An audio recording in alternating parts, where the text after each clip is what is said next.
Saludos, bienvenidos y bienvenidas a un nuevo video educativo en el canal del Profe 503. En esta oportunidad vamos a trabajar con los contenidos, la poesía, lenguaje literal y figurado, la metáfora y la dubitación.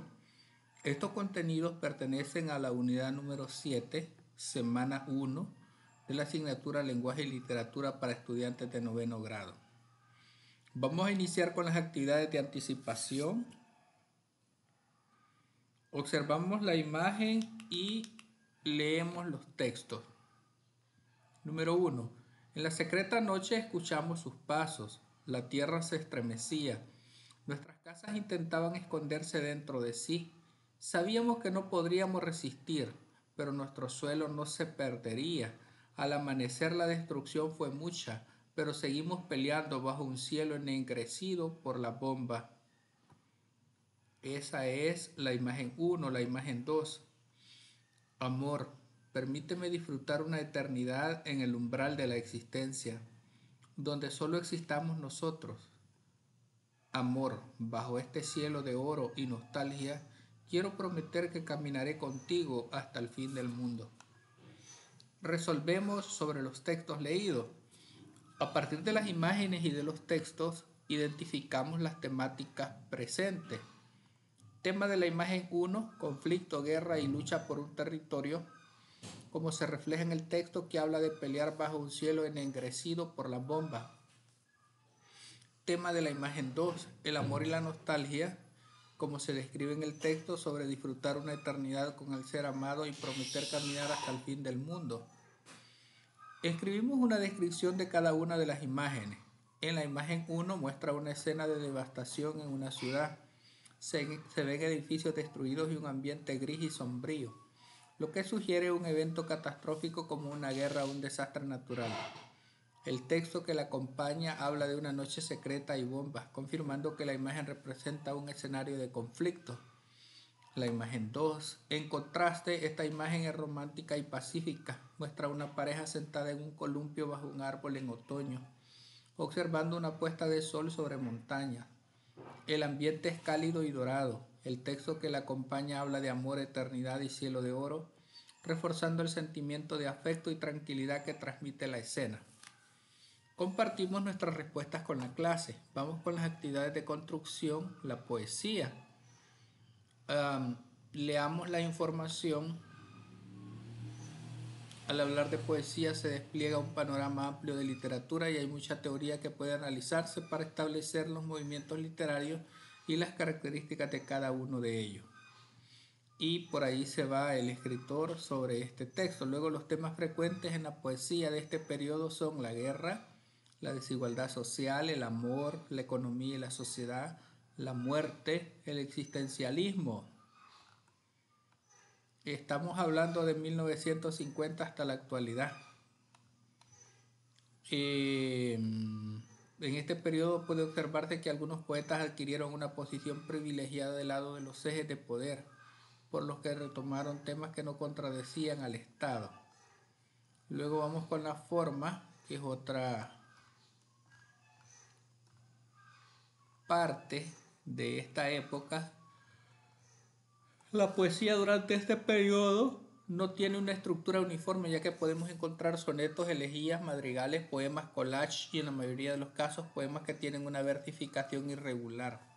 ¿Cuáles son las características? Experimentación con el uso del lenguaje para la creación artística. Representa un quiebre de las costumbres y creencias tradicionales. Transgrede los signos de puntuación o se omiten. Denuncia o refleja problemas sociales como la pobreza, la violencia o la guerra. Retoma el existencialismo dentro de la creación poética. Existe un desencanto con la realidad próxima del escritor. Elaboramos un mapa conceptual que resume la información de la poesía escrita desde 1950 hasta la actualidad. Compartimos con la clase el mapa conceptual. Aquí tenemos el mapa conceptual.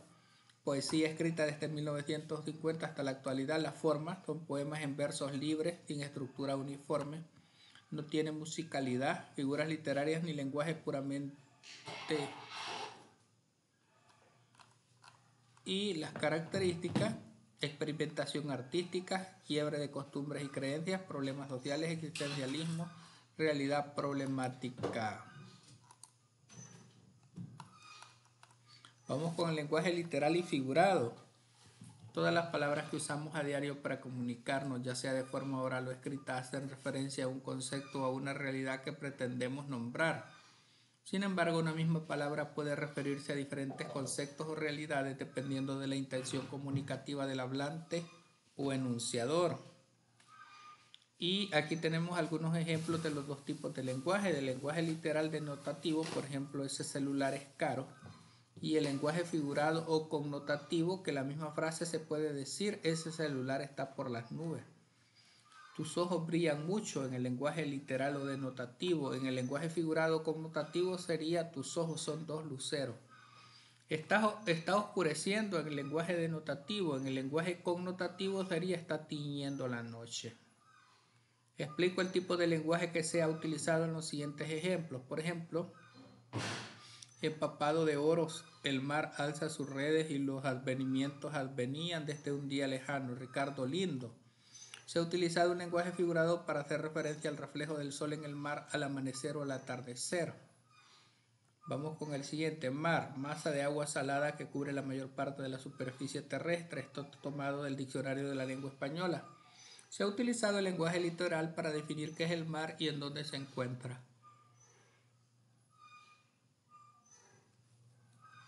Continuamos con la metáfora y la dubitación.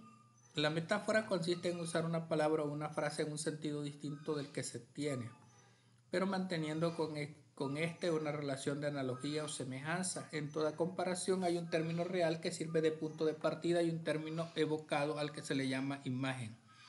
Ejemplo, el sol es un arquitecto sembrado en el cielo. Construye el equilibrio de los días con su luz de seda amarilla, de Jorge Galán. En este caso el término real es el sol y el término imaginario es arquitecto. Los términos son utilizados para describir la influencia del sol y su poder creador en el paisaje y la vida. Luego tenemos la dubitación, que es una figura literaria en la que se hace una pausa en el discurso o en el poema para hacer una interrogación al destinatario o al tú lírico, pero que no espera una respuesta, sino que se hace solo para dinamizar la acción comunicativa o añadir intriga en el enunciado. Por ejemplo, muchas angustias ya se han ido, pero ¿qué hacer con las presentes? Mejor dicho, ¿qué hacer si tú no vienes, querido amor? De Jorge Galán. En el ejemplo, el yo lírico interroga al tú lírico, pero no espera ninguna respuesta, sino que solo es un recurso para seguir con la creación literaria. Tenemos el oscuro. Odio este cielo, su sol negro, su lluvia de siempre, odio este frío, su miseria humana. Pero ¿a dónde ir cuando el camino ha terminado? Aquí no puedo vivir y allá no puedo amar. Solo la contradicción es pura, aquí la indiferencia, allá la mezquindad. Oigo la eternidad rodando, inmensa bola de nieve. Por Alfonso Quijaduría. Resolvemos en el cuaderno y socializamos con la clase. Escribimos el término real e imaginario de la metáfora que identificamos y explicamos la relación que se establece entre las dos. La metáfora principal en el texto es la eternidad rodando, inmensa bola de nieve.